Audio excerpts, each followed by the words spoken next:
তারা গ্রহণ করে আল্লাহ ছাড়া আর কাউকে ইলা, যেন তারা তাদের সহায় হয়। কখনো না, তারা তাদের ইবাদত অস্বীকার করবে এবং তাদের বিরোধী হবে।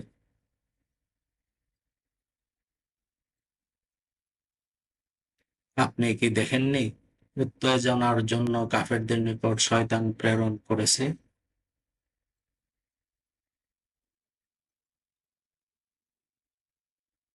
তাদের ব্যাপারে তাড়াহুড়া করবেন না, আমি তাদেরকে নজরে রাখছি।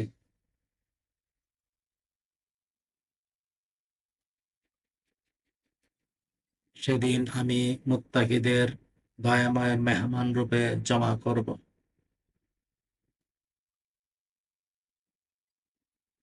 আর পাপীদেরকে তৃষ্ণার্ত অবস্থায় জাহান্নামের দিকে হাঁকিয়ে নিয়ে যাওয়া হবে।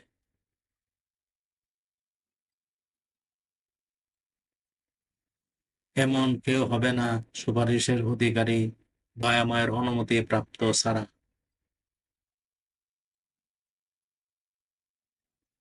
আয়াত ৮১ থেকে ৮৭, সূরা মারিয়াম, আল কুরআন।